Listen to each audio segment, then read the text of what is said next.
Glória a Deus, aleluia. Cumprimento a igreja com a paz do Senhor, amém, irmãos? Vamos nos colocar de pé nessa noite, irmãos. Dar início a mais uma lição abençoada para a glória e para a honra do Senhor Jesus. E vamos estar aqui orando, agradecendo ao Senhor por essa oportunidade. Senhor Deus, Pai maravilhoso, mais uma vez aqui estamos, Senhor, para fazer a Tua vontade, para fazer o Teu querer. Queremos agradecer, Pai, por essa oportunidade e agradecer por cada vida que já se faz presente aqui neste lugar, as vidas que irão chegar também, que o Senhor traga em paz, que o Senhor traga em segurança, livre de todo o mal. Queremos aqui pedir a ajuda do Teu Espírito Santo nessa noite, que todo impedimento seja repreendido, toda confusão que o inimigo muitas vezes quer lançar, lançando suas setas, seus dardos inflamados, nós repreendemos nessa noite, Pai, e pedimos que a vontade do Senhor prevaleça neste lugar. Que venhamos aqui abrir os olhos do nosso entendimento para a compreensão da Tua palavra e que os Seus propósitos sejam cumpridos nessa noite através dessa lição maravilhosa. Toda glória, toda honra nós Te damos nessa noite e Te agradecemos em nome de Jesus. Amém e graças a Deus. Amém, igreja? Os irmãos já podem se sentar nessa noite e nós vamos estar aqui apresentando o tema desse trimestre. O tema é a justiça divina, a preparação do povo de Deus para os últimos dias no livro de Ezequiel. Nós vamos hoje para a lição número 4, os irmãos abram aí na lição número 4. Lição número 4 tem como tema quando se vai a glória de Deus. Lição número 4, quando se vai a glória de Deus. Vamos para o textuário. O textuário está em Ezequiel capítulo 11, versículo 23, o textuário vai dizer: E a glória do Senhor se alçou desde o meio da cidade e se pôs sobre o monte que está ao oriente da cidade. Ezequiel, capítulo 11, versículo 23. Verdade prática. Deus abandona o templo e retira a sua glória por causa das abominações do povo. Olha só, irmãos, Deus abandona o templo e retira a sua glória. Por causa de quê? Por causa das abominações do povo. Na lição passada, nós estudamos sobre as abominações do templo, né? Então, veja qual foi a consequência. A consequência foi que a glória do Senhor se retirou do templo.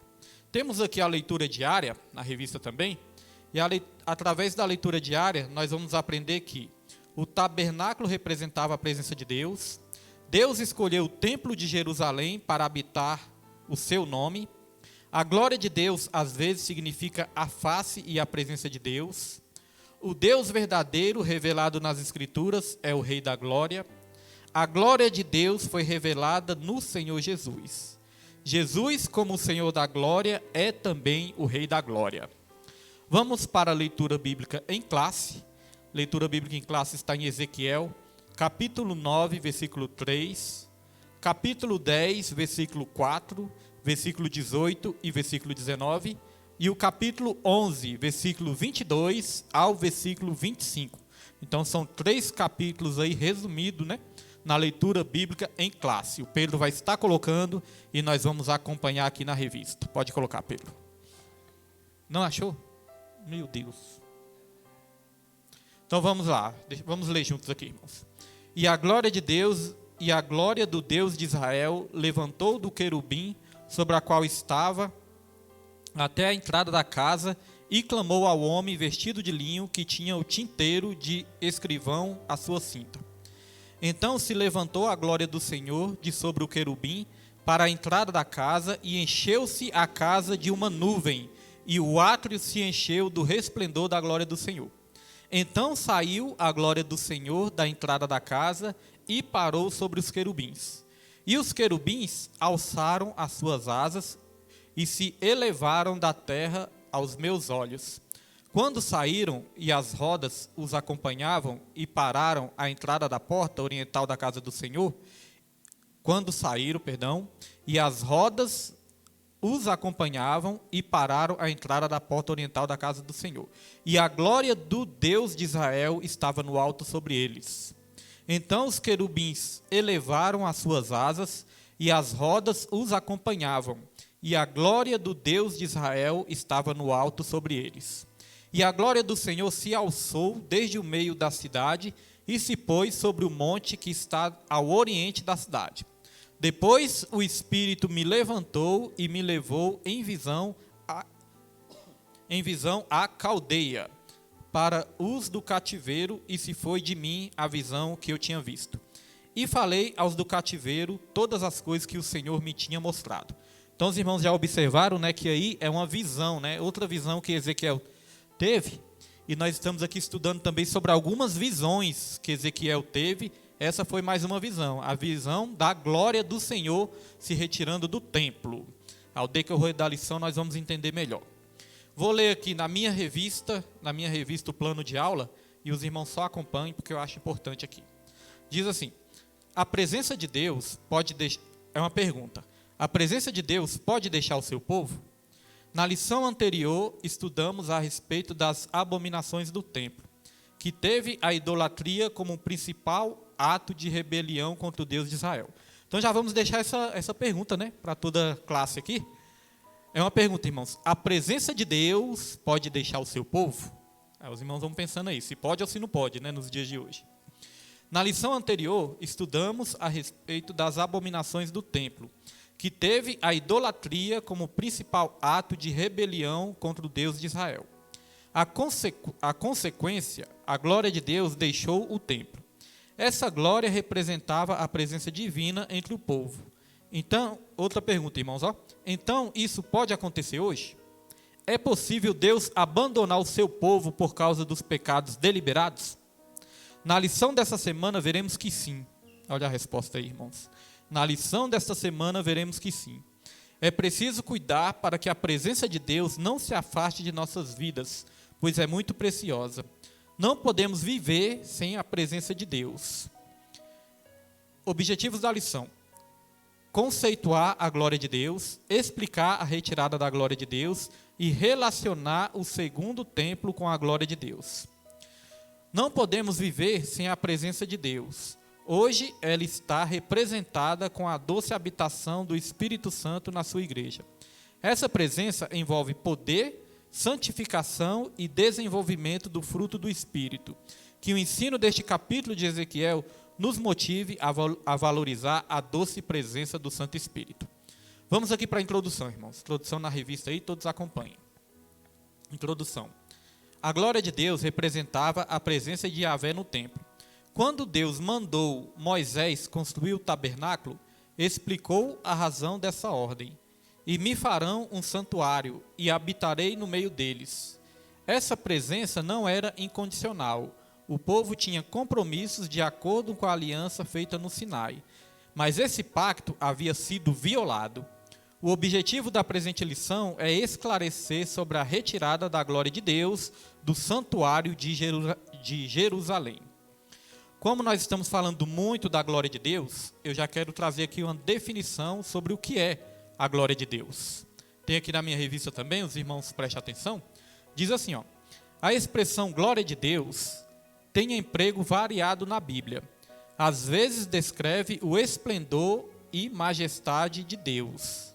Uma glória tão grandiosa que nenhum ser humano pode vê-la e continuar vivo. Quando muito, pode-se ver apenas um aparecimento da semelhança da glória do Senhor. A visão de Ezequiel teve do trono de Deus, a visão que Ezequiel teve do trono de Deus. Nesse sentido, a glória de Deus designa sua singularidade, sua santidade e sua transcendência. Pedro emprega a expressão a magnífica glória como o nome de Deus. Então, o que nós aprendemos aqui? Que a glória de Deus é algo que nenhum ser humano pode contemplar ela por completo e continuar vivo, né? Ninguém é capaz de contemplar a glória de Deus por completo e continuar vivo. Aqui nós aprendemos que o que nós podemos contemplar é a semelhança da glória de Deus, né? Eu creio que Deus derrama ali uma pequena porção da sua glória. E quando Ele derrama uma pequena porção da sua glória, já é algo tão maravilhoso nas nossas vidas, através da presença dEle, através de um milagre, através de alguma revelação que Ele nos dá, né? Através de algo que Ele fala nos nossos corações, já é algo tão maravilhoso. Agora imagine a totalidade da glória de Deus, né? A glória de Deus é algo singular, ou seja, não existe nada igual, só Deus possui essa glória. A glória de Deus revela também a sua santidade, só um Deus santo pode revelar essa glória.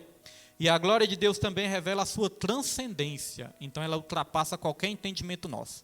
Ninguém é capaz de entender por completo a glória de Deus. Então não é algo normal, é algo sobrenatural, né? Essa glória de Deus. Então vamos lá, vamos continuar aqui. Tópico 1, sobre a glória de Deus. Sentindo falta de alguns irmãos, a família da irmã Raimunda. Eles vêm hoje, Nimo, falaram alguma coisa? Talvez os irmãos não venham. Amém, vamos lá. Tópico 1, sobre a glória de Deus. A glória de Deus baixou do céu à terra, primeiramente no tabernáculo, no dia de sua dedicação. Depois disso, essa cena se repetiu por ocasião da inauguração do Templo de Jerusalém pelo rei Salomão. Irmãos, quando Davi queria ali construir um templo, aí nós vamos aprender, daqui a pouco vamos falar mais sobre isso, mas quando Davi quis construir um templo ali, aí Deus não permitiu, porque Davi tinha muito sangue, né, nas suas mãos. E aí quem construiu o primeiro templo foi Salomão, porque antes existia o tabernáculo. O tabernáculo era uma tenda, essa tenda era desmontável, no tempo de Moisés, né? No tempo de Moisés era o tabernáculo. Eles desmontavam, o tabernáculo ia de um lugar para o outro. Mas o primeiro templo, quem construiu foi o rei Salomão. Quando o rei Salomão construiu o primeiro templo e dedicou ao Senhor, vai dizer que a glória do Senhor encheu todo o templo. Então Deus, ele já queria ali fazer uma representação, que a glória dele estaria ali no meio do povo, no lugar dedicado, consagrado a ele. É bom os irmãos memorizar isso aí, que daqui a pouco nós vamos precisar dessa informação. Então vamos para o subtópico 1, o significado de glória. O contexto ajuda a esclarecer o sentido do termo. A palavra hebraica é kavod, que literalmente significa peso, e nesse sentido literal só aparece 2 vezes no Antigo Testamento. A Septuaginta, antiga versão grega do Antigo Testamento, emprega vários termos, entre eles doxa, glória, resplendor, poder, honra, reputação e timê, valor, honra. Mas nas visões de Ezequiel, glória indica o resplendor pela presença do Senhor. Essa é a descrição feita pelo próprio profeta. O vocábulo hebraico Shekinah, geralmente usado entre os crentes como glória, não aparece na Bíblia, porém é frequente no judaísmo. Então essa parte aqui nós estamos aprendendo mais um pouquinho, né, sobre o que é glória de Deus, está explicando o que é glória de Deus. E muitas vezes, tem até nas canções, quando nós falamos assim, derrama a sua Shekinah sobre mim, não tem um louvor assim? Derrama a sua Shekinah sobre mim. E eu mesmo, quando eu não sabia o que era essa palavra, eu vivia cantando ela, mas não sabia nem o que significava. Derrama, Senhor, a sua Shekinah sobre mim. Eu tinha uma ideia assim, né? Deve ser a presença de Deus, deve ser algo. Mas é bom a gente saber, né, o que realmente significa. E significa a glória de Deus nas nossas vidas. Então, glória também tem um significado de peso, que é algo assim que realmente nos impacta quando nós sentimos a presença do Senhor. Nós já podemos prosseguir, vamos para o subtópico 2. Subtópico 2 vai dizer, a glória de Deus. Ela se manifestou aos filhos de Israel quando Moisés dedicou, essa palavra dedicou, os irmãos memorizem aí, ó. Ela se manifestou aos filhos de Israel quando Moisés dedicou o tabernáculo a Deus. Era a presença de Deus no meio do povo que acompanhou Israel nas suas jornadas no deserto até o início do reinado de Salomão, período em que a Arca da Aliança foi transferida do tabernáculo para o templo que Salomão construiu em Jerusalém. A glória de Deus encheu toda a casa, e da mesma forma no culto de dedicação do templo. Desde então, ele se comprometeu em manter seus olhos fixos e seus ouvidos atentos à oração neste templo. Mas essa promessa nunca foi incondicional, e parece que o povo havia se esquecido disso. Então eu marquei aqui na minha revista, irmãos, Marquei essa palavra dedicação. Aqui vai dizer, logo no comecinho aqui, ó, do subtópico 2, diz, ó, ela se manifestou aos filhos de Israel quando Moisés dedicou o tabernáculo a Deus. E essa dedicação, o que significa? Dedicar significa separar para Deus. Dedicar significa consagrar algo para Deus. Hoje em dia, o que é que nós dedicamos para Deus? Nós dedicamos a nossa vida para Deus. Nós dedicamos o nosso tempo para Deus. Nós dedicamos, irmãos, nosso tempo, bens, talentos, tudo isso é o que nós dedicamos, é o que nós separamos para Deus. Aqui vai dizer que quando houve essa dedicação, a glória de Deus desceu. Então, como que nós podemos aplicar isso nas nossas vidas? Nós podemos aplicar dessa seguinte forma: quando nós dedicamos a nossa vida para Deus, com verdade e com sinceridade, aí sim nós vamos experimentar da glória de Deus. Nós vemos que existe um evangelho meio distorcido, um evangelho que prega que as pessoas só têm que buscar a Deus para receber as bênçãos. Vai lá buscar a sua bênção, vai buscar a sua bênção, vai ser próspero, vai ser vitorioso. Aí isso cria uma geração de pessoas o quê? Interesseiras, que só buscam a Deus pelo que Ele pode dar, e não pelo que Ele é. As pessoas já buscam a Deus com interesse. Elas vão falar, não, Deus é um Deus de prosperidade. Quando você buscar a Deus, você vai prosperar, você vai ser rico, você vai ser aquilo, você vai ser curado. Aí cria o quê? Um sentimento interesseiro dentro das pessoas, né? Então, isso não é se dedicar a Deus. Isso é apenas querer algo de Deus, né? E não querer algo com Deus. Então, para nós termos realmente, para nós sentirmos realmente, verdadeiramente essa glória, nós precisamos nos dedicar a Deus. A Bíblia fala lá em Jeremias, capítulo 48, versículo 10, se eu estiver errado, a Suzane me corrige. Jeremias 48, 10, que diz que Deus, quem faz a obra de Deus relaxadamente, não é isso? Então confere aí, para ver se eu não errei. A Bíblia fala que é maldito todo aquele que faz a obra de Deus relaxadamente. Quem faz a obra de Deus relaxadamente, irmãos, sabe o que acontece? Não está se dedicando a Deus, né? Oi? Tá certo? Então, a memória não falhou. Então, isso não é se dedicar a Deus. Se dedicar é se separar em espírito e em verdade. Eu não estou dizendo aqui que é morrer de trabalhar, né? Eu vou sair fazendo obra igual um doido. Não é isso, né, irmão? É o coração. É entregar seu coração por completo a Deus. É se dedicar a Deus. Aqui está falando a dedicação do templo. E nos dias atuais, nós aprendemos que o templo do Espírito Santo... Quem é o templo do Espírito Santo? Somos todos nós, né? Nós somos o templo do Espírito Santo. Antes o templo era o quê? As paredes. O templo era o local físico, eram as paredes. Hoje em dia o templo somos nós. Esse templo do Espírito Santo é que tem que ser dedicado ao Senhor. A Bíblia até diz que nós temos que nos apresentar a Deus como sacrifícios vivos, santos e agradáveis a Deus, que é o nosso culto racionais, né? Apresentei os vossos corpos como sacrifício vivo, santo e agradável a Deus. Olha, vivo, santo e agradável a Deus, que é o nosso culto racional, né? O culto racional para Deus. Então, hoje em dia, o templo do Espírito Santo que somos nós temos que ter essa dedicação também ao Senhor. Por isso que a palavra de Deus fala que Ele espera adoração em espírito e em verdade. Eu destaquei aqui também no finalzinho uma lição importante, ó. Desde então, ele se comprometeu em manter seus olhos fixos e os seus ouvidos atentos à oração nesse templo. Ou seja, quando nós nos dedicamos com verdade ao Senhor, aí Deus ele se compromete, irmãos, a ouvir as nossas orações. Deu para perceber que foi isso que a lição falou? Pai do Senhor, irmãos, Pai do Senhor. Então, deu para entender que foi isso que a lição falou? Desde então, desde que dedicaram, né, o templo ao Senhor, olha o que aconteceu. Desde então, ele se comprometeu em manter seus olhos fixos e seus ouvidos atentos à oração neste templo. Então, houve a dedicação, foi a parte do ser humano. E qual foi a parte de Deus? Deus ele se comprometeu de ouvir as orações. Os irmãos que já leram ali, 1 Crônicas, 2 Crônicas, os irmãos já leram ali, né? Que tem até 2 Crônicas, capítulo 7, versículo 14, é um versículo bem conhecido, que fala, se o meu povo que se chama pelo meu nome, se humilhar, orar, me buscar, do alto eu os ouvirei, se eles se converterem dos seus maus caminhos, do alto eu os ouvirei, perdoarei os seus pecados e sararei a sua terra.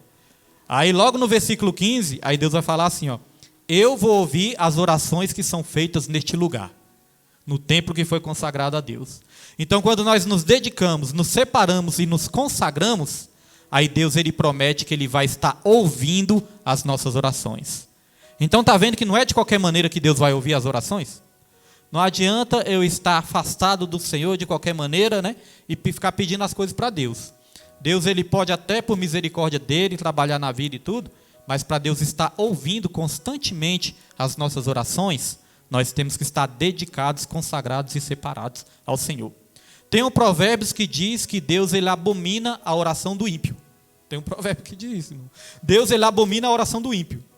O que quer dizer com isso? O ímpio é aquele que pratica a iniquidade o tempo todo, né? É aquele pecado sem arrependimento, é aquele pecado consciente e aquele pecado rotineiro, sem arrependimento, faz porque quer mesmo.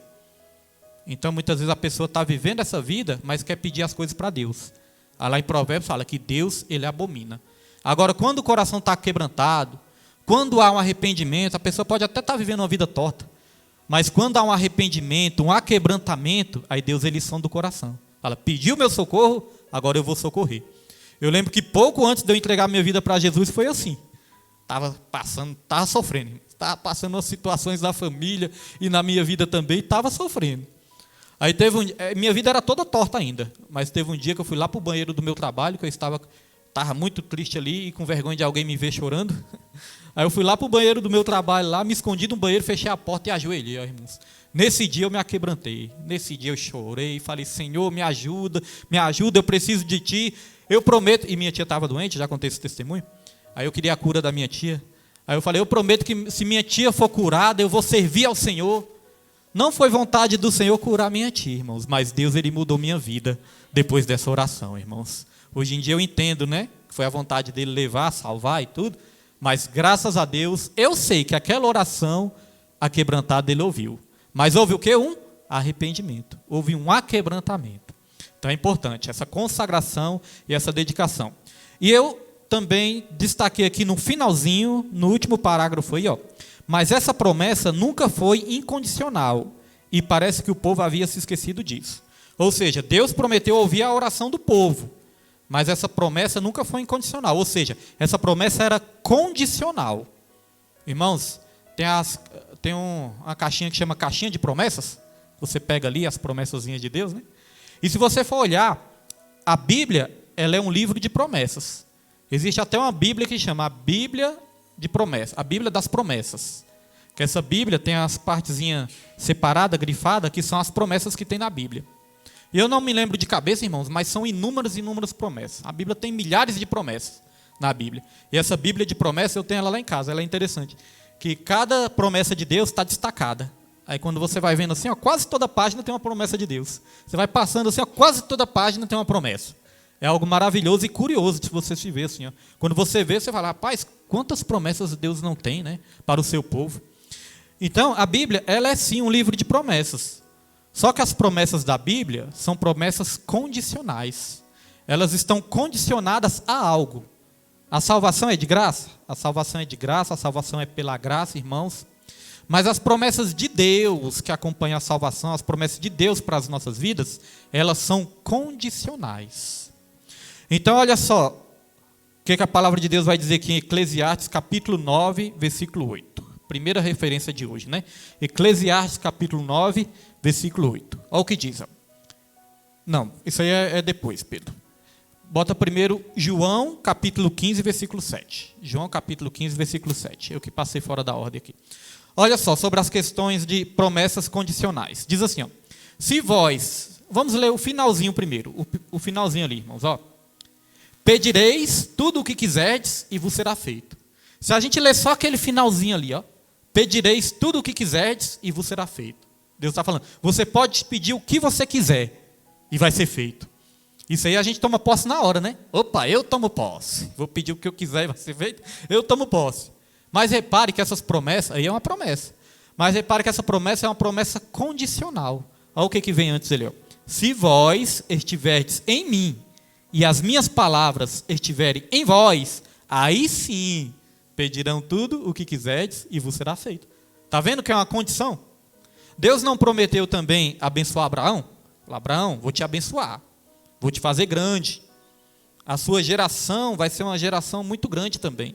Eu vou engrandecer o seu nome, eu vou multiplicar os seus descendentes. Seus descendentes serão maiores que as estrelas dos céus, mais que as estrelas dos céus, mais que os grãos de areia de todas as praias. É interessante essa questão do grão de areia. Se os irmãos forem na praia e pegar um punhado de areia na mão, irmãos, e fossem esvaziando, deixar só um pouquinho de areia na palma da mão. Você consegue contar os grãos? Não consegue, né? Não consegue contar os grãos, de tantos grãos que existem. Agora imagine todos os grãos de areias de todas as praias. Imagine. Imagine todos os grãos de areias de todos os planetas, de todo o universo. Imagine. É muita coisa, né? Agora sabe o que é interessante? A Bíblia fala que existem mais estrelas nos céus do que grãos de areia. A Bíblia fala não, irmãos, segundo os cientistas. Cientistas dizem, não sei como é que eles conseguem contar, mas eles têm os estudos deles, né, irmãos? Claro.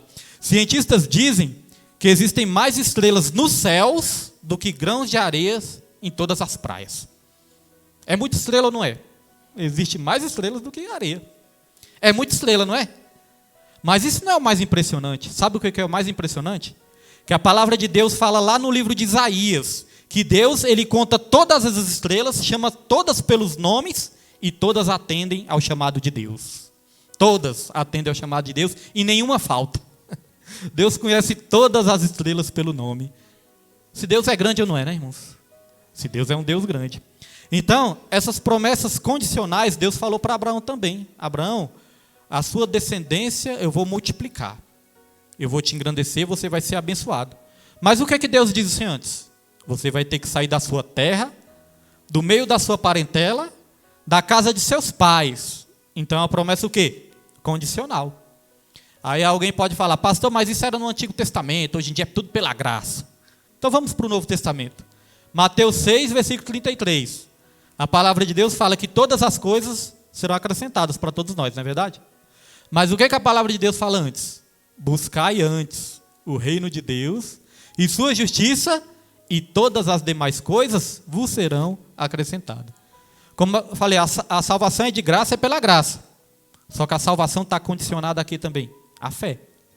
A Bíblia fala, somos salvos pela graça, mediante a fé. Isso não vem de nós, isso é dom de Deus. Tudo parte de Deus. Mas Deus, ele espera o quê? Uma resposta do ser humano. Existe uma doutrina, não sei se os irmãos já ouviram falar, existe uma doutrina que é o calvinismo. O calvinismo diz que o homem não tem que fazer nada, é Deus que escolhe. Deus que escolhe uns para a salvação e outros para a condenação. Ou seja, Deus escolhe uns para os céus e outros para o inferno. Essa doutrina é muito difícil assim, né? Da gente aceitar, porque a Bíblia nos ensina sobre a soberania de Deus, sim, mas sobre a responsabilidade humana. Eu entendo, né, no meu entendimento limitado, é claro que os teólogos aí sabem muito mais do que eu, mas existe, irmãos, essa discussão, durante milênios aí já existe essa discussão. Que os calvinistas, eles creem nisso, que Deus ele já predestinou uns para os céus e outros para o inferno. Nós não cremos assim, né? Nós cremos que através da resposta humana ao plano de salvação, é que Deus ele escolhe, como está escrito lá em Pedro. Deus ele escolhe pela presciência, ou seja, Deus sabe antes quem vai crer, quem não vai crer. Quem crê e for batizado será salvo. Quem não crê já está condenado. Agora Deus sabe antes, não é verdade? Aí sim Deus predestina. Olha, isso aqui vai crer, então isso aqui. É assim que muitos creem. Mas existe essa briga, existe essa questão aí que muitos entendem diferente. Então nós cremos que a salvação ela é condicionada à fé. A resposta humana, Deus ele espera uma resposta humana ao plano de salvação. Agora, a questão de se dedicar, a questão de se consagrar, a questão de se santificar, para recebermos as promessas de Deus e para recebermos a glória de Deus. Olha o que a palavra de Deus diz aqui, agora sim, Pedro, Eclesiastes capítulo 9, versículo 8. Olha o que diz, irmãos. Em todo tempo, não está dizendo só de vez em quando não, né? Em todo tempo sejam alvas as tuas roupas e nunca falte o óleo sobre a tua cabeça. Esse versículo aqui nos revela algo interessante, ó. Em todo tempo, ou seja, tem que ser em todo tempo. Não é só na igreja não, que a gente tem que se comportar bem não, né? Não é só na igreja que a gente tem que ser santo, não. Aqui está falando em todo o tempo, sejam alvas as tuas vestes. Ou seja, sejam brancas as tuas roupas, né, as tuas vestes. Isso nós temos que levar para o lado espiritual. Não está falando que nossa roupa tem que ser limpinha, lavada com sabão Omo, tem que ser branquinha. Não é isso, né? Está falando de algo espiritual. As vestes brancas, as vestes limpas, elas significam o quê? A pureza. Elas significam a santidade, irmão. Santidade. Como é que é aquela música, irmão Jesuíno? Eita, cabeça. Eu já coloquei as minhas vestes brancas. Eu sempre confundo, aí eu canto errado. Aí eu falo, eu já coloquei as minhas vestes santas. Aí sempre tem um para me corrigir, é branca, pai. Então, ó, eu já coloquei as minhas vestes brancas. O que significa isso? Estou só te esperando, né? Isso é a santidade. Então, olha que interessante. Deus, Ele quer que as nossas vestes sejam alvas e nunca falte o óleo sobre a tua cabeça. O óleo representa o que na Bíblia? O óleo representa a presença do Espírito Santo, a unção do Espírito Santo. O óleo representa unção, né? Poder, a presença do Espírito Santo. É um dos símbolos do Espírito Santo também. Então, aqui está dizendo que quando nós mantemos as nossas vestes brancas, quando nós estamos ali andando em santidade, aí Deus derrama o que? Da presença dEle, da unção dEle nas nossas vidas. Irmãos, para fazermos a obra do Senhor, para estarmos pregando com unção, para estarmos louvando com unção, ou seja o que for o seu chamado, né? Para estarmos fazendo isso com excelência e ganhando vidas para Deus, nós temos que andar em santidade. Senão não vai ter o poder do Espírito. Posso ter até eloquência, posso ter até teologia, posso ter até uma inteligência, uma sabedoria, um carisma, posso até ter isso. Mas se não tiver a unção do Espírito Santo, o poder do Espírito Santo, não vamos ter como ganhar almas para Jesus. Porque a unção, ela não faz a diferença. A unção, ela faz toda a diferença. Jesus falou, eu vou revestir vocês do Espírito Santo, vou revestir vocês de poder. Aí sim, vocês serão minhas testemunhas, tanto em Jerusalém, como em Samaria, na Judéia e até os confins da terra. Quando os discípulos foram cheios do Espírito Santo, a primeira pregação de Pedro, ele ganhou quase 3.000 almas para Jesus. Está vendo a importância da unção do Espírito Santo? No louvor, na pregação, numa oração que você vai fazer, numa conversa que você vai ter com alguém. É muito importante a presença e a unção. Isso só tem como se a gente andar em santidade, irmãos. O Espírito Santo não vai se manifestar se a gente estiver andando de qualquer maneira. Não vai, irmãos. Então vamos partir aqui para o tópico 2. Tópico 2, esse foi o tópico 1. Até agora, alguma dúvida? Se os irmãos tiverem aí, os irmãos podem falar. Tópico 2, nós vamos falar sobre a retirada da glória de Deus. Então essa visão de Ezequiel, só para os irmãos relembrarem aí, a visão de Ezequiel teve uma visão da glória de Deus se afastando do templo. O templo era o lugar ali onde a glória de Deus se manifestava. E Ezequiel teve essa visão da glória se afastando, só para refrescar a mente aí dos irmãos. Então diz assim, ó, essa retirada aconteceu em alguns estágios. A glória se levantou do querubim sobre a arca da aliança, passou para a entrada do templo, parou sobre os querubins e aos poucos afastou-se completamente do templo. Por fim, a glória de Deus se pôs sobre o Monte das Oliveiras. Isso é importante que está ensinando aqui, ó. Essa retirada aconteceu em alguns estágios. A glória de Deus, irmãos, ela se retirou, mas não foi de uma vez. Ela passou aqui por alguns estágios. Aqui primeiro fala que a glória se levantou do querubim sobre a arca da aliança. Depois passou para a entrada do templo. Então do querubim foi para a entrada do templo. Pairou sobre os querubins e aos poucos afastou-se completamente do templo. Depois foi para a porta, né, e se afastou do templo. E por fim, a glória de Deus se pôs sobre o Monte das Oliveiras. Saiu do templo e foi lá para o Monte das Oliveiras. A glória de Deus foi se afastando aos poucos. Sabe o que isso significa, irmãos? Que a queda, ela não acontece de uma vez. A queda, ela acontece em estágios diferentes. Ninguém se desvia quando sai da igreja. Na verdade, o desvio, ele começa a acontecer dentro da igreja. Às vezes nós temos essa mania de pensar, saiu da igreja e se desviou. Mas às vezes a pessoa já estava se desviando, era dentro da igreja mesmo. Como nós pregamos no domingo, se começar a esfriar o primeiro amor, se começar a perder o primeiro amor, se começar a olhar demais para o homem, se começar a olhar demais para os defeitos da igreja, se começar a olhar demais para nós mesmos, a gente esfria, a gente desanima e a gente para, né? Mas isso é por estágios. Um abismo chama o outro abismo. Tudo aquilo que se torna grande lá na frente começou com coisas pequenas. Olha o exemplo de Judas. Judas, ele vendeu Jesus por 30 moedas. Só que a queda de Judas não foi quando ele vendeu Jesus. A queda de Judas já vinha lá de trás. A Bíblia ensina que ele já era ladrão, que ele já era mercenário, que ele roubava o dinheiro das bolsas. Então, uma brecha que não é fechada, uma fraqueza que não é tratada, ela vira uma tragédia lá na frente. Começa pequeno, com pequenas concessões. Hoje você faz uma concessãozinha aqui, aí se acostuma, não acontece nada, depois faz outra concessão ali, e vai indo, e vai indo, e vai indo, aí um abismo chama o outro abismo. E muitas vezes o que é perigoso, isso me dá temor no coração, sabia? O que é perigoso é que muitas vezes isso é imperceptível aos olhos do homem. Às vezes o homem já está se esfriando ali, está desviando, está endurecendo o coração, mas não percebe. Acha que está tudo certo. Há caminhos que parecem retos aos olhos do homem, mas no final são caminhos de morte. Então, veja o caso de Saul. A Bíblia fala que Saul, quando menos assustou, o Espírito Santo já tinha saído dele.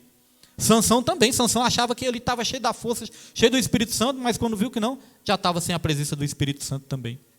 Então, e Sansão, né, começou a dar brecha ali, começou a dar brecha. Quando viu que não, né, Dalila foi lá, cortou o cabelo, todos sabem da história. E quando viu, Sansão já estava sem o Espírito Santo ali. Mas nem percebeu. Muitas vezes, esse eu costumo dizer que é o perigo da graça. Porque a graça de Deus, irmãos, a graça de Deus, ela não nos pune na mesma hora ali que a gente comete o pecado, não é. Veja que a Bíblia fala que o salário do pecado é a morte. Salário, geralmente, é aquilo que você recebe depois de você ter trabalhado, depois de você ter dedicado, né, que você vai receber o seu salário. Ou seja, algo que você recebe depois. Então, diz que a punição pelo pecado também não vem na hora. Se fosse, alguns casos assim na Bíblia são até interessantes, igual o caso de Ananias e Safira, né? Diz que eles pecaram ali, mentiram, aí chegou o momento que eles morreram. Mas e a vida pregressa deles? A vida passada? A Bíblia não fala, né? A Bíblia não diz os detalhes. Agora, irmãos, isso que é o perigo. Porque muitas vezes a punição não vem na hora, a disciplina não vem na hora, e a gente acha, se a gente começar a pecar e achar que está tudo certo, não acontece nada mesmo. Eu creio que Deus ainda está comigo. Pode chegar um momento, igual na passagem ali de Icabô, que tem lá na Segunda Reis. Agora eu não lembro se é Segunda Reis. Samuel, né? Samuel, onde diz ali dos filhos de Eli, os filhos do sacerdote. Os filhos de Eli estavam ali prostituindo, estavam roubando ali as ofertas, estavam andando todo torto no templo. Eram os filhos do sacerdote Eli. Então, os filhos do sacerdote Eli tocavam o horror ali na linguagem popular. Ele não corrigia eles, e eles foram se acostumando com isso, o castigo não veio na hora. Mas chegou o momento que eles estavam carregando a arca da aliança de qualquer maneira. Chegou o momento que eles morreram, foram para a guerra, morreram. O pai dele ficou sabendo também, o pai deles ficou sabendo que eles morreram. E morreu também, caiu da cadeira, quebrou o pescoço, morreu. A mulher de Eli também, que estava grávida, acabou ali também morrendo no parto. E ali nasceu. A criança morreu? Não lembro. Não, a criança nasceu. A criança nasceu, aí deu o nome da criança de Icabô. Foi-se a glória de Israel. A glória de Israel se retirou. Então está vendo que foi um processo, né? Não foi de uma vez. Então o perigo é esse, irmãos. O perigo é que essa glória, ela vai, mas ela obedece ali a alguns estágios, não é de uma vez. Então este é o perigo que todos nós temos que estar atentos, né? A Bíblia fala que nós temos que provar, testar a nossa fé para saber se nós estamos realmente ainda na fé. Nos examinar nós mesmos para saber se nós estamos na fé. Não podemos brincar com as coisas espirituais, né? Coisas espirituais são muito sérias e o Espírito Santo, a presença do Espírito Santo dentro de nós é algo que nós temos que manter o fervor para que nós não venhamos perder essa glória também. Vamos para o subtópico 1. O subtópico 1 vai dizer o querubim e a nuvem. O profeta está se referindo aos dois querubins do Deixa eu ler de novo. O profeta está se referindo aos dois querubins do propiciatório da Arca da Aliança ou as 4 criaturas da visão inaugural do capítulo 1? É uma pergunta. Os irmãos que leram aí o capítulo 1, lá no capítulo 1, Ezequiel, ele teve a visão de 4 criaturas. Ele teve essa visão, eram uns querubins ali, e lá no capítulo 1 vai relatar essa visão. Mas também existia 2 querubins, irmãos, que estavam sobre a Arca da Aliança. Aqui na lição não fala qual os querubins aqui a lição está tratando, mas isso não importa. Aqui diz, ó, qualquer que seja a interpretação, a verdade é que isso indica a retirada da presença de Deus. Essa nuvem está associada à presença pessoal de Yahvé durante a peregrinação do deserto, no tabernáculo. Permanentemente desde a inauguração do tabernáculo e finalmente no templo. Essa presença divina atingiu seu clímax com a manifestação do Filho de Deus. E o Verbo se fez carne e habitou entre nós, e vimos a sua glória como a glória do unigênito do Pai, cheio de graça e de verdade. Olha, irmãos, então essa glória já representava o quê? Essa glória que se manifestava ali no tabernáculo, essa glória que se manifestava no templo, essa glória, ela estava apontando para quê? Para a vinda do nosso Senhor Jesus Cristo. O Senhor Jesus Cristo, quando veio a este mundo, ele manifestou ali, ele representou a glória de Deus. Por isso que esse versículo aqui de João 1,14 diz isso, ó, e o Verbo se fez carne e habitou entre nós, e vimos a sua glória como a glória do unigênito do Pai, cheio de graça e de verdade. Então Jesus Cristo é como se tornasse a glória de Deus visível aos nossos olhos. É uma maneira de ver a glória de Deus sem morrer. Porque no começo aqui da lição nós falamos que ninguém é capaz de ver a glória de Deus sem morrer, né? Glória de Deus por completo.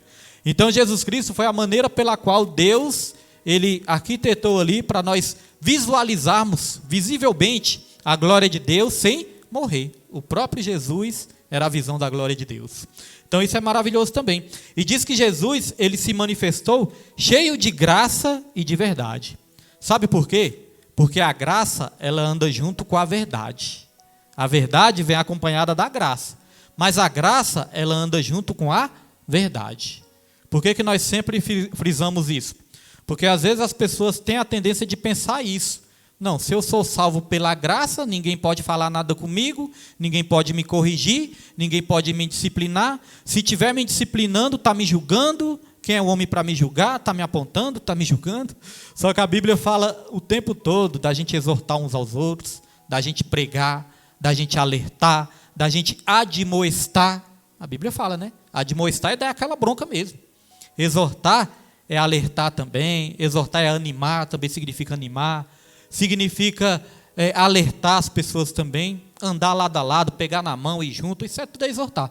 Agora, admoestar já é aquela bronca, já é aquela palavra mais dura. E a Bíblia não proíbe de fazer isso. Aliás, a Bíblia ensina a nós fazermos isso uns com os outros para a gente crescer na graça e no conhecimento. A admoestação faz parte também. Então, a graça, ela vem junto com a verdade. Os irmãos lembram aqui, vou dar um exemplo, os irmãos lembram do exemplo da mulher adúltera, a mulher que foi pega ali em adultério.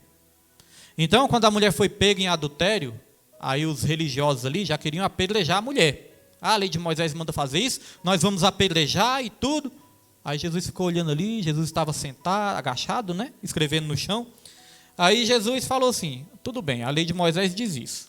Só que Jesus, ele é o pai da sabedoria, né? Aí Jesus pensou assim, tudo bem, a lei de Moisés diz isso. Aí Jesus propôs algo a eles ali. Jesus falou, porém, aquele que não tiver pecados, que atire a primeira pedra.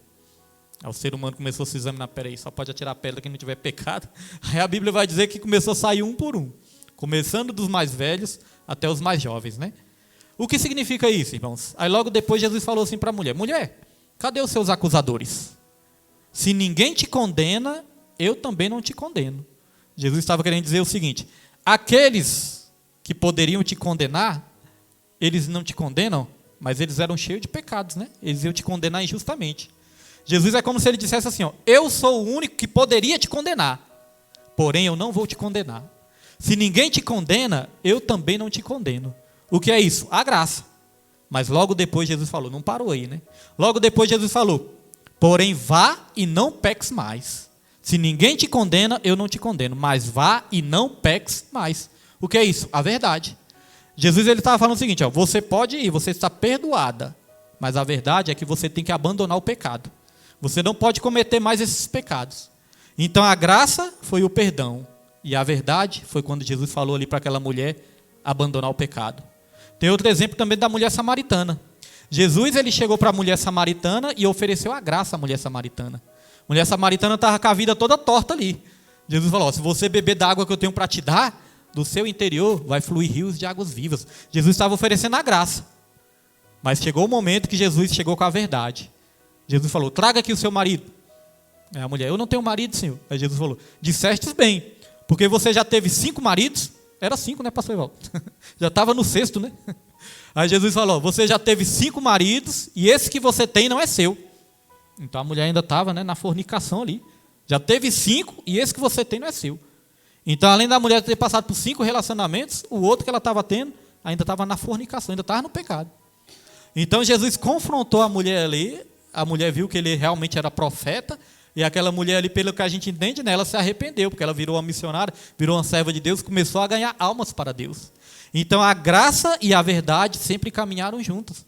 Não existe esse negócio que é só graça, é só o tempo da graça, vamos viver de qualquer maneira. Não, irmãos, sempre foi a graça e a verdade caminhando juntos. Não é verdade, irmãos? Então isso é muito importante ensinar para as vidas também. Subtópico 2, a retirada da presença de Deus. A glória de Yahvé pairou sobre os querubins e aos poucos afastou-se completamente do templo. O profeta contempla essa glória se levantando da porta e se movendo para a carruagem, trono que estava parada para descer em cima dos querubins.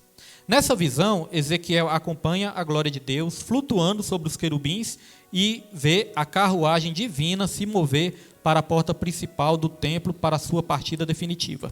A saída da glória de Deus representa a retirada da sua presença. Com isso, se aproxima a destruição do templo. Essa casa foi destruída pelos caldeus em 587 a.C. No mês quarto, aos 9 do mês, que corresponde a 14 de agosto de 587. Olha só o que eu destaquei aqui para a gente comentar, irmãos. A retirada da presença de Deus. Eu destaquei, a saída da glória de Deus representa, está no meio da lição, a saída da glória de Deus representa a retirada de sua presença. Com isso se aproxima a destruição do templo. Então aquela pergunta, é possível hoje em dia, essa pergunta nós fizemos no começo da lição, né? É possível hoje em dia acontecer isso, a retirada da presença de Deus nas nossas vidas? A Bíblia fala, né, que o Espírito Santo prometeu estar conosco sempre, prometeu estar conosco até o fim. Então surge aquela questão, mas é possível perder a presença de Deus nas nossas vidas?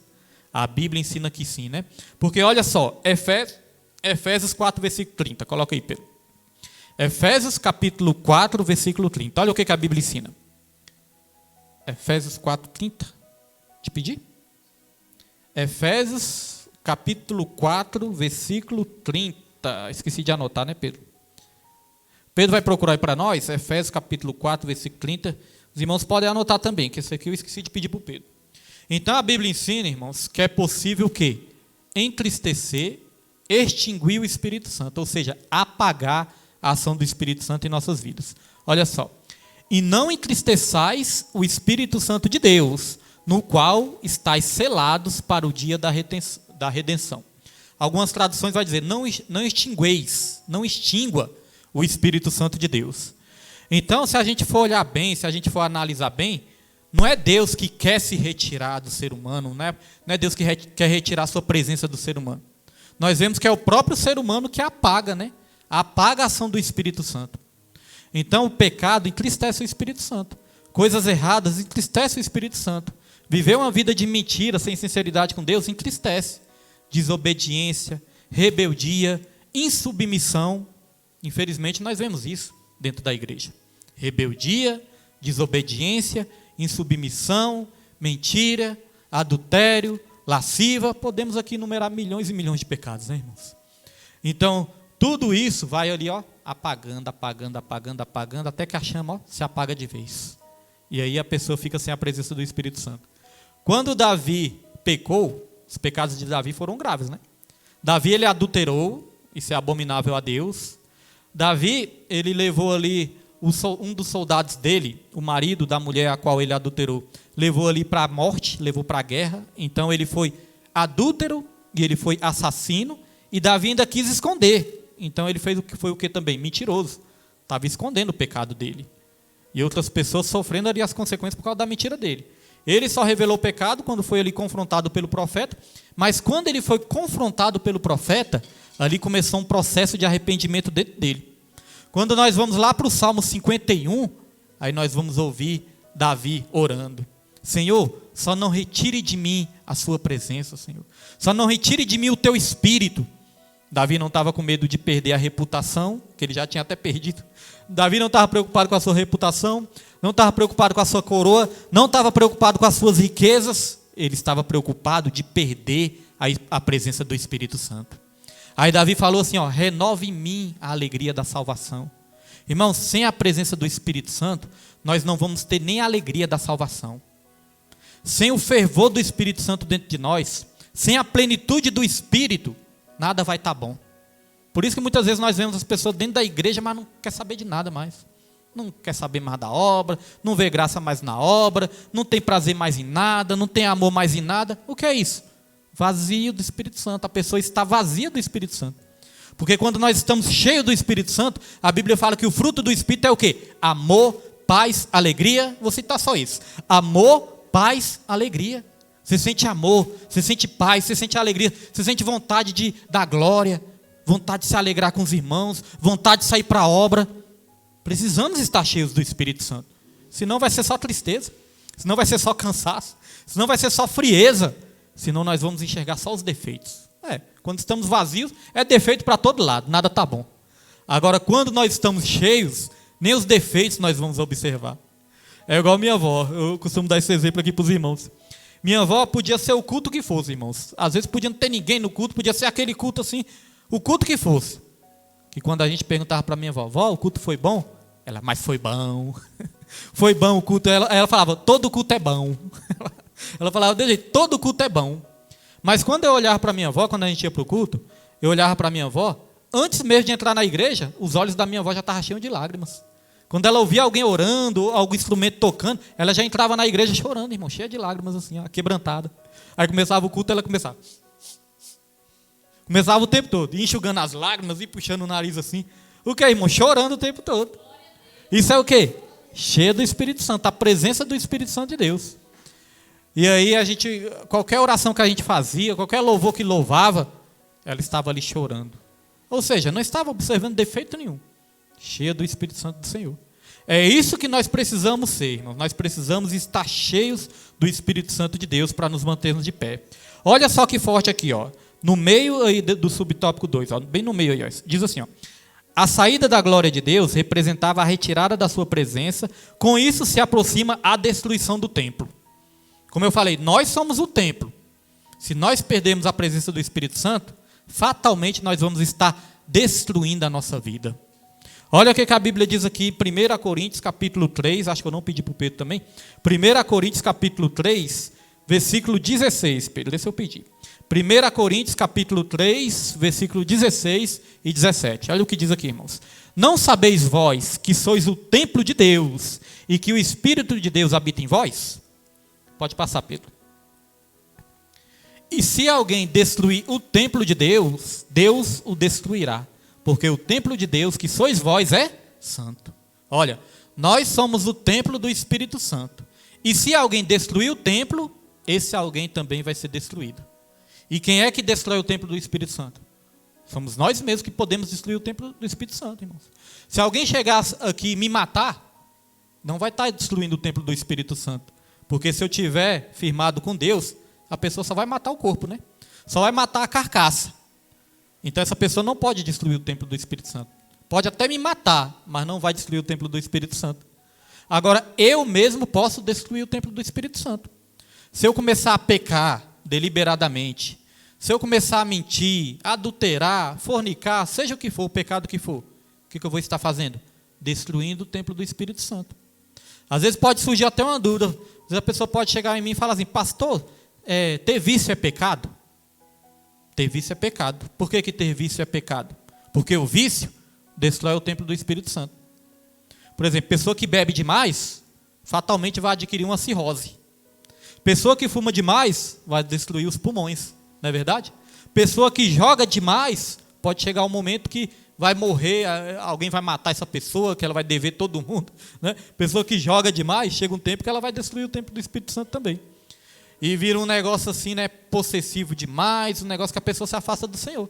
Então, tudo isso é o quê? A pessoa destruindo o templo do Espírito Santo.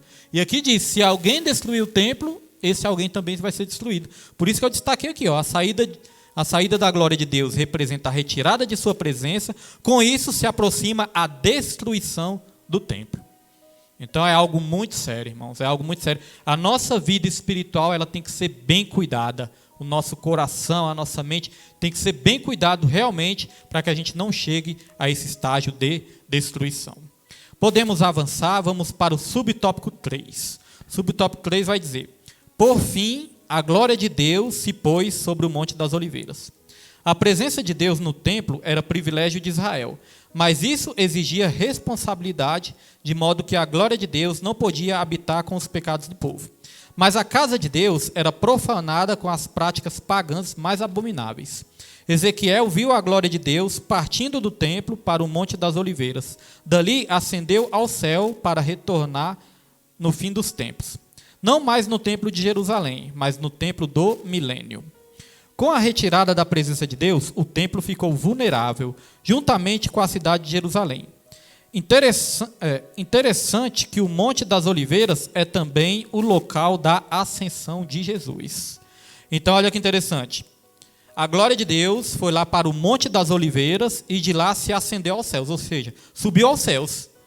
E é interessante também que o Monte das Oliveiras é o mesmo local da ascensão de Jesus, onde Jesus subiu também.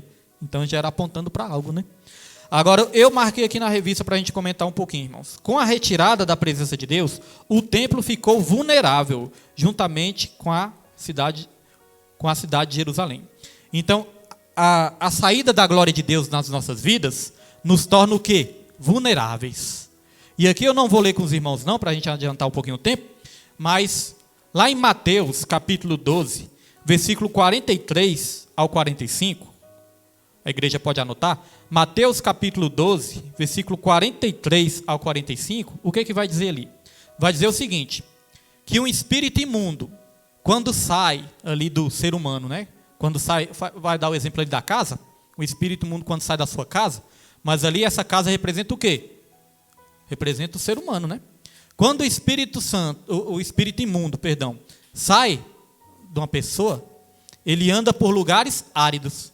Note que o espírito imundo, ele considera o nosso corpo, a nossa mente, como a casa dele, né? Ele considera como a casa dele. Agora, porque, irmãos, muitas vezes nós achamos que a pessoa só está possessa quando a pessoa cai no chão, começa a estribuchar, aí a gente acha que a pessoa está possessa pelo demônio ali, né? Essa é uma das maneiras de manifestar a possessão demoníaca. Quando a pessoa cai, começa a espumar, muitas vezes a pessoa está possessa ali por demônios. Mas a possessão não é só no corpo. Não é só quando a pessoa está ali caindo e tal. Não é só no corpo. A possessão pode ser também na mente. Às vezes a pessoa parece ali que está normalzinha. A pessoa está andando normal e tudo, não cai no chão, não estribucha, não faz nada. Mas a mente já está possuída ali por inimigo. O inimigo já está o quê? Manipulando a mente da pessoa. O inimigo está influenciando. Então a pessoa está possessa sim, mas é possessa na mente. Por isso que muitas vezes a pessoa mente, a pessoa peca, a pessoa tem raiva de todo mundo, deseja o mal. Muitas vezes isso é uma possessão demoníaca na mente da pessoa. Porque a nossa mente tem que estar cheia do Espírito Santo. Se o demônio tomar a nossa mente, ele controla a nossa vida também. Então a Bíblia fala, ó, quando o espírito imundo, né, ele sai ali da pessoa, ele anda por lugares áridos, ou seja, por lugares desertos. E aí fala, quando ele não encontra repouso, né, pastor? Eu acho isso interessante também, porque o espírito imundo, o demônio, quando ele não está possuindo alguém, ele não tem descanso. A Bíblia fala, quando ele não encontra repouso, aí ele volta para aquela casa de onde ele saiu. Ele volta para a vida daquela pessoa. Então, o espírito imundo, os demônios, eles não têm repouso quando não estão possuindo um corpo ali. Por isso que quando Jesus expulsou aqueles demônios, certa vez, aí os demônios pediram, né? Mestre, a gente pode possuir aqueles porcos que estão ali? A gente pode entrar dentro daquela manada de porcos? Eles precisam de um corpo. Eles precisam de uma vida. Jesus não estava permitindo que eles possuíssem um homem, então eles foram ali para a manada de porcos que estavam ali, e os porcos se precipitaram ali, né? Caíram do precipício e tudo. Então eles precisam de um lugar. E eles querem o corpo da pessoa, a mente da pessoa. Então vai dizer que eles andam por lugares áridos, e aí não achando repouso, ele volta para a vida daquela pessoa. E quando o demônio volta para a vida daquela pessoa, o que ele faz? Traz a quadrilha. Ele chama a galera deles, né? Ele chama a galera. Vê aí, ó, a casa está vazia. Porque vai dizer que quando ele volta para aquela pessoa, para aquela casa, vai dizer que a casa está limpa, adornada. Olha, está limpa, parece que está tudo bem. Está limpinha, está adornada, está enfeitada, mas está vazia. A casa está limpa, adornada, mas está vazia. Vazia de quê, irmãos? Vazia do Espírito Santo. Pai do seu irmão Rodrigo.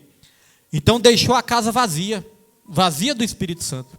Já observou, irmãos, que às vezes a pessoa quando desvia dos caminhos do Senhor, sai da presença de Deus, às vezes a pessoa aparentemente ela está bem, aparentemente está ali, está bonita, às vezes se enfeita toda, passa uma maquiagem, bota os brincos, por fora uma roupa bonita, por fora parece que está tudo certo. Se bem que você identifica que o brilho do Espírito Santo não tem mais, né? Então, a casa está limpa, adornada, mas está vazia. Vazia do Espírito Santo. Então o demônio volta e chama 7 piores do que ele. E o estado daquela pessoa fica pior do que o estado inicial. Ou seja, a pessoa fica pior do que antes. A pessoa fica pior do que antes. Irmãos, nós já conhecemos a palavra. Se a gente deixar a nossa casa vazia, aqueles demônios que antes influenciavam a nossa vida, eles podem voltar e chamar 7 piores do que ele. Por isso que muitas vezes, quando a pessoa cai, é muito difícil a pessoa se levantar. Nós que vamos para os evangelismos aí da vida, nós vemos, né, quantos missionários, obreiros, pastores não estão aí muitas vezes caídos, deixaram a casa vazia. Então isso é algo muito sério, isso é algo que nós temos que ter muito cuidado nas nossas vidas, de não deixar a casa vazia. E a maneira de limpar a casa é isso, é abandonando todo tipo de pecado. Porque aí sim nós vamos ter força para ler a Bíblia, para orar, para jejuar, para buscar. Porque se estiver cheio de pecado, o pecado tira as nossas forças. O pecado tira a força do ser humano. O pecado faz com que a pessoa fique frágil, vulnerável. Aqui falou, a pessoa fica vulnerável. Aqui, ó, quando a presença de Deus sai, o templo fica vulnerável. Nós não podemos ficar vulneráveis. Existe até, às vezes minha esposa, ela conversa comigo sobre isso, né? Sobre essa questão, macumba pega ou não pega? Aí eu costumo dizer, se a gente tiver vazio de Deus, ela pega e pega com força. Está vazio de Deus, está dando brecha, aí vamos ficar vulneráveis a ações de demônios. Até da pessoa desejar mal, se a gente tiver vazio de Deus, eu creio que isso aí é um feitiço. Porque Deus, Ele quer nos mostrar que as forças espirituais, elas existem, tanto do bem como do mal. Então, muitas vezes, Deus vai permitir algo assim para a gente despertar. Contei para os irmãos, uma vez eu fui lá para a prainha do Lago Sul, lá tem muitas imagens de orixá, né? Tem muitas imagens lá de orixá, aquelas macumbarias que tem lá. E eu, quando eu ia trabalhar lá, eu falei, rapaz, eu vou trabalhar naquele lugar, aquele lugar é cheio de macumba. Mas eu pensei, mas hoje em dia eu tenho Deus. Fui todo soberbo, irmão. Mas hoje em dia eu tenho Deus, tenho o Espírito Santo, hoje em dia eu sou de Deus. Cheguei lá, nem me consagrei. Irmãos, quando eu cheguei lá, eu comecei a passar mal. Comecei a suar frio, começou a embrulhar meu estômago. Eu falei, meu Deus, o que está acontecendo? Aí eu lembrei, rapaz, eu vim para cá, nem orei, vim para cá cheio da soberba. Aí na mesma hora fui lá para o caminhão escondido. Falei, Senhor, meu Deus, meu Pai, repreenda todo mal, Senhor. Repreenda da minha vida, sai em nome de Jesus. Aí eu melhorei, irmãos. Porque estava na hora do almoço, eu não estava conseguindo nem fome, tão passando mal que eu estava. Mas aí quando eu orei assim, repreendi, aí eu melhorei, porque eu fiquei ruim. Então Deus, Ele mostra que essas coisas são reais. Não é verdade? Então não podemos deixar a casa vazia. Vamos lá para o tópico 3. Agora esse tópico, nós vamos um pouquinho mais... Vai ser um pouquinho mais rápido, porque as principais coisas nós já abordamos aqui. Esse aqui nós vamos aprender um pouquinho sobre o templo. Olha só, sobre o segundo templo. Falamos aqui no começo, o primeiro templo, quem construiu, quem lembra? Primeiro templo? Salomão. O primeiro templo era para Davi construir. O primeiro templo era para Davi construir, só que Davi tinha muito sangue nas suas mãos. Então Salomão construiu o templo, filho de Davi. Então nós vamos falar do segundo templo, não é do primeiro. Primeiro templo, o templo de Salomão. O segundo nós vamos falar agora. Isso é importante para a gente decorar, porque lá na frente a gente vai precisar saber disso aí também. Algum dia das nossas vidas, né, vai ficar mais claro na nossa mente. Então diz aqui, ó, sobre o segundo templo. Ciro, rei da Pérsia, baixou o decreto que pôs fim ao cativeiro de Judá em 539 a.C. E pouco tempo depois, partiu de Babilônia a primeira leva de judeus, de volta para Judá. No seu decreto de libertação, o rei incluiu a reconstrução do templo em Jerusalém. Então, só para os irmãos frisarem, o povo já estava voltando do cativeiro. Nós não falamos aqui nas primeiras lições que o povo estava no cativeiro? Então, o povo estava voltando do cativeiro, estava sendo liberto. E junto com o decreto do rei Ciro falou, o povo vai ser liberto, vai voltar para Judá e também vai reconstruir o templo. Foi a ordem para reconstruir o templo, porque o templo tinha sido destruído. O primeiro templo, irmãos, tinha sido destruído quando o povo foi levado lá para a Babilônia. Então, aqui o povo estava voltando. Aí, subtópico 1, ó, o segundo templo. Conhecido como o templo de Zorobabel, foi inaugurado no 6º ano de Dário, que corresponde ao ano 516 a.C. Não era uma construção com a mesma dimensão e beleza arquitetônica da primeira casa. Não dava para comparar com o templo de Salomão. O pensamento no período pós-exílio era de que o retorno da glória de Deus era escatológico. Esse escatológico está dizendo aqui as últimas coisas, né? Escatológico aponta para as últimas coisas, para o fim de todas as coisas. Então, irmãos, esse segundo templo já não tinha a mesma beleza. O templo que Salomão construiu era um templo muito bonito. Agora, o segundo templo, o povo estava voltando ali do exílio, a cidade estava pobre, estava sem riqueza. O segundo templo já não era tão bonito como o primeiro. Nós vamos aprender uma lição com isso aí. E os irmãos lembram sobre Ageu, né, no livro de Ageu, quando Ageu fala assim, a glória da segunda casa será maior do que a primeira? Vamos ler aqui, ó. Ageu 2, versículo 3, Pedro. Ageu, capítulo 2, versículo 3. Olha só o que diz aqui, ó. Quem há entre vós que, tendo ficado, viu esta casa na sua primeira glória? Quem viu essa casa na sua primeira glória, né? Aí diz, e como a vedes agora, não é esta... Glória a Deus, glória a Deus. Não é esta como nada diante dos vossos olhos. Ué, Pedro, acabando a pilha, será? Deus, glória a Deus. Vamos lá de novo. Ou então é a da antena, hein? Se for da antena, coloca a pilha aqui, já tem? Coloca nesse aqui. Eu acho que é essa antena, irmãos. Essa antena, acho que ela não dura tanto. Glória a Deus. Aleluia, aleluia, aleluia. Bota nesse verde aqui, João. Glória a Deus, aleluia, aleluia. Esse microfone ainda está em fase de teste. Espera aí, João. Bota isso aí. Então os irmãos lembram, né, do livro de Ageu, quando diz, a glória dessa casa será maior do que a primeira. Vamos ver se dá aqui enquanto o João coloca. Quem há entre vós que, tendo ficado, viu esta casa na sua primeira glória? É uma pergunta, né? E como a vedes agora? Não é esta como nada diante dos vossos olhos, comparada com aquela. Ou seja, essa casa que vocês estão vendo agora, não é tão bonita igual aquela outra, né? Agora coloca o versículo 9, Pedro. Versículo 9, colocou? Diga aí, Pedro. Glória a Deus. É isso aí, João Kleber. Estou gostando de ver. Não pode faltar mais nenhum culto. Olha só, irmãos. Versículo 9 agora de Ageu.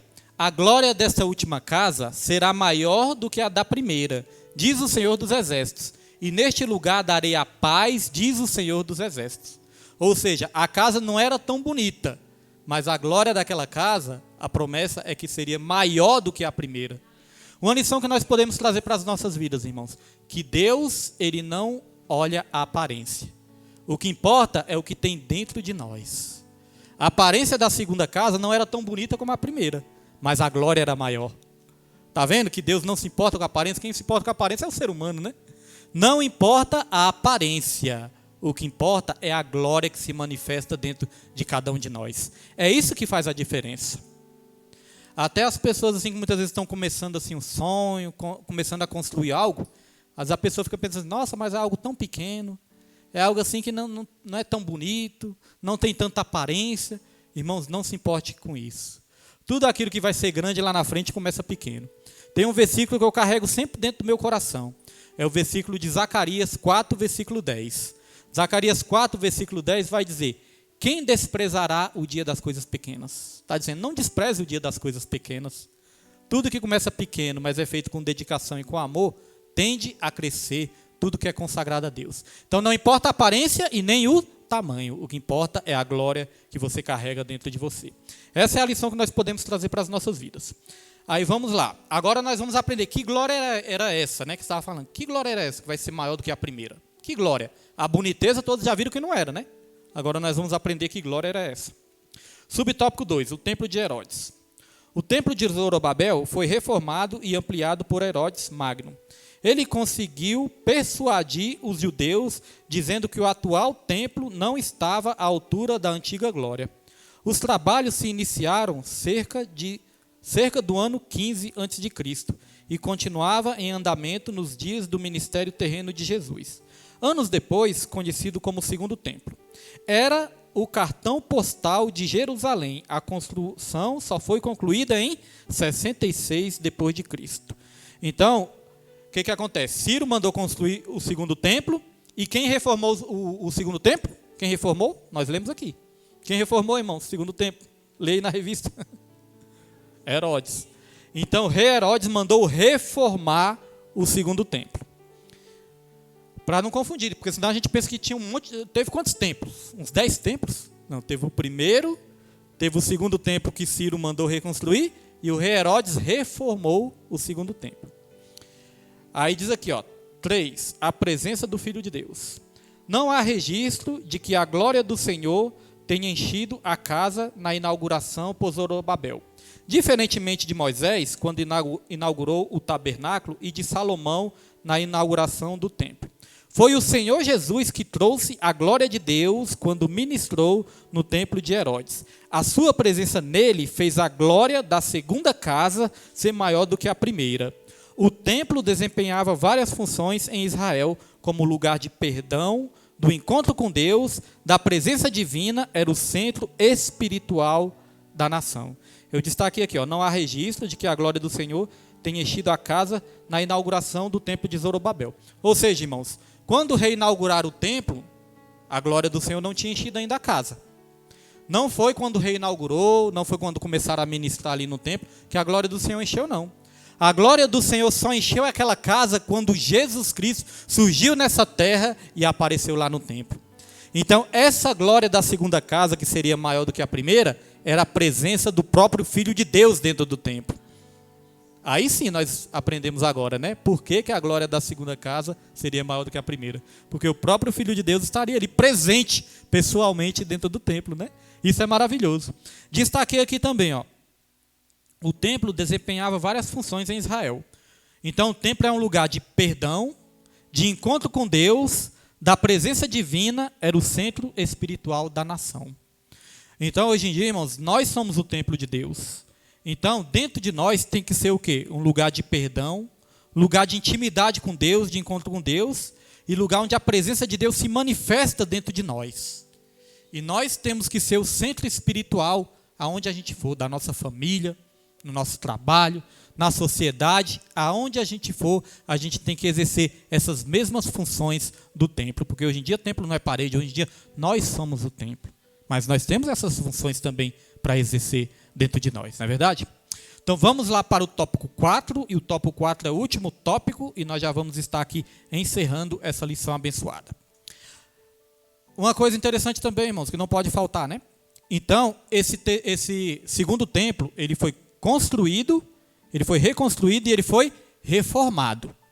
Os irmãos lembram que certa vez os discípulos chegaram lá para Jesus e os discípulos estavam admirados com a boniteza do templo, com a beleza do templo. Quando o rei Herodes reformou, o templo ficou muito bonito. Aí os irmãos lembram que os discípulos ficaram assim admirados. Nossa, mestre, olha que templo bonito, olha que coisa linda. Porque diz que a cúpula do templo, até hoje tem uma cópia lá, né, o Domo da Rocha, que chama, lá em Jerusalém. Esse Domo da Rocha, a cúpula ali, irmãos, é um bronze muito bonito. É algo assim, um dourado, né, muito bonito assim. Quando bate o sol, aquilo reluz. Quando bate o sol, aquilo brilha tanto que é algo muito bonito lá em Jerusalém de se ver, né? Dá para ver de longe. Então, esse segundo templo também tinha essa cúpula, algo muito bonito, as paredes ali revestidas de ouro também. Então, era algo muito bonito, que brilhava muito. Aí os discípulos estavam ali bobos com a beleza, né? Falou, mestre, mas que templo bonito, olha como é bonito o templo. Aí Jesus falou, vocês estão vendo tudo isso aí? não ficará pedra sobre pedra que não venha a ser derrubada. E essa profecia se cumpriu 70 anos depois que Jesus se entregou lá naquela cruz. 70 anos depois que Jesus se entregou lá naquela cruz, aí o templo foi destruído de novo e não ficou pedra sobre pedra que não fosse derrubada, irmãos. Então a profecia se cumpriu, né? Então, qual que é agora o sinal da vinda de Jesus? O sinal da vinda de Jesus, a Bíblia nos ensina, que vai ser reconstruído o terceiro templo. Agora ficou mais claro na mente dos irmãos? Teve o primeiro templo, segundo templo, foi destruído. Agora, quando reconstruir o terceiro templo, vai ser quando o anticristo aparecer nessa terra, porque o anticristo vai surgir lá com a abominação dentro do templo. O próprio anticristo vai surgir ali como uma abominação no terceiro templo que vai ser reconstruído. E eu não sei se os irmãos acompanham as notícias, mas o projeto, a vontade do povo construir o terceiro templo é muito grande. Já tem essa vontade, já tem esse projeto, já tem as promessas da reconstrução do terceiro templo. Isso significa o que, irmãos? Que a vinda de Jesus está cada vez mais próxima. A reconstrução do terceiro templo é o sinal da vinda de Jesus e é o sinal também da grande tribulação que vai se desencadear sobre essa terra. Então é bom ficar ligadinho, ó. Quando começou a construção do terceiro templo, irmãos, coloque as barbas de molho, que Jesus está voltando. E como as promessas da Bíblia sempre se cumprem, existe essa promessa, que vai ter a abominação do templo, está lá no livro de Daniel. Então essa abominação do templo vai ser quando reconstruir o templo e o anticristo vai ali abominar, né, trazer coisas abomináveis para dentro do templo também. Então isso aí está próximo de acontecer. Vamos lá para o tópico 4, sobre o Senhor Jesus e o templo. Assim como a glória do Senhor deixou o templo antes de sua destruição pelos caldeus, da mesma forma aconteceu com o segundo templo. A diferença é que a segunda casa foi substituída definitivamente pelo Senhor Jesus. Subtópico 1, explicação teológica. Jesus disse: eis aqui está quem é maior do que Salomão, o construtor do templo. Ele declarou-se maior do que o templo. Está aqui quem é maior do que o templo. Quando ele curou o paralítico em Cafarnaum, disse: filho, perdoados estão os teus pecados. Era uma mensagem velada dirigida aos sacerdotes de que a função do templo estava para ser concluída em breve. Com a vinda de Jesus ao mundo, o templo tornou-se redundante. E o Verbo se fez carne e habitou entre nós, e vimos a sua glória como a glória do unigênito do Pai, cheio de graça e de verdade. Ou seja, Jesus substituiu o templo, né? Ele falou: está aqui quem é maior do que o templo. Jesus ele já veio como substituto desse templo também, a presença dele física. O fim do templo. O que o Senhor Jesus vinha insinuando ou ensinando de maneira indireta na última semana do seu ministério terreno, ele falou diretamente: não ficará pedra sobre pedra que não seja derribada. Dias virão em que se não deixará pedra sobre pedra que não seja derribada. Jesus anunciou o fim do templo como fizeram Ezequiel e os demais profetas. A glória de Deus se retirou do templo antes de sua destruição. Está lá em Mateus, depois os irmãos leem. Mateus 23, versículo 38 ao 39. Subtópico 3 para encerrar. A presença de Deus hoje. Quando Jesus, no alto da cruz, com grande voz, entregou o Espírito, o véu do templo se rasgou em dois, de alto a baixo. Estava definitivamente concluída a missão do templo. Assim, o Senhor Jesus substituiu de uma vez por todas o templo. Desde então, é em Jesus que temos a redenção e o perdão dos nossos pecados. Não existe mais o templo de Jerusalém, mas Deus habita no cristão individualmente. Então, irmãos, quando Jesus se entregou lá naquela cruz, o que aconteceu? O véu do templo foi rasgado de cima a baixo, né? O véu é que fazia separação. Para entrar no Santo dos Santos, existia ali um véu que fazia a separação entre o homem e Deus. Significava essa separação. Só o sumo sacerdote é que podia entrar ali dentro. Mas quando o véu foi rasgado de cima a baixo, e por que de cima a baixo? De cima a baixo para mostrar que veio do alto, né? Poder do alto rasgou essa cortina, esse véu. E diz que essa cortina era tão grossa, irmãos, esse véu era tão grosso, tão grosso, tão grosso, que se botasse 2 carros de bois andando em direção contrária e amarrasse o véu, né, nesses 2 carros de bois, e eles andassem assim em direção contrárias, eles não conseguiam rasgar o véu, de tão grosso que era. Então era algo assim para rasgar, algo humanamente possível, né? Mas quando Jesus se entregou, o véu foi rasgado de cima a baixo, mostrando que agora não há separação entre o homem e Deus. Nós podemos entrar livremente no Santo dos Santos. através da presença do Espírito Santo. Então foi isso que aconteceu. Deu para entender agora sobre os templos, né, que existiram? Deu para entender, né, irmãos? E entender que agora nós somos o templo do Espírito Santo e nós temos livre acesso à presença de Deus. Isso é maravilhoso, né? E sem o estudo bíblico, muitas vezes nós não entendemos isso. Nós só passamos a entender quando nós começamos aqui a debulhar, né, como se diz, o estudo bíblico da palavra do Senhor. Vamos lá para a conclusão. Concluímos que em ambos os casos, tanto em Ezequiel como em Jesus, ambas gerações rejeitaram a Deus. No Antigo Testamento, substituíram Yahvé pelos ídolos e nos Evangelhos substituíram a justiça de Deus pela sua própria justiça. Não conhecendo a justiça de Deus e procurando estabelecer a sua própria justiça, não sujeitaram a justiça de Deus. Todas as vezes que a glória de Deus se foi por causa do pecado do homem, nunca foi por causa de Deus, sempre por causa do pecado do homem. Que através dessa lição, irmãos, nós possamos nos consagrar cada vez mais, né, a Deus, cuidar do templo do Espírito Santo para que essa glória de Deus nunca se afaste de nossas vidas. Não é verdade, irmãos? Precisamos ter esse zelo e essa dedicação. Amém, irmãos? Essa foi a lição de hoje e a próxima lição vai ser contra os falsos profetas. Vamos falar desses fulanos, né, pastor? Os falsos profetas na próxima lição, e eu creio que vai ser forte, e nós esperamos os irmãos aqui também.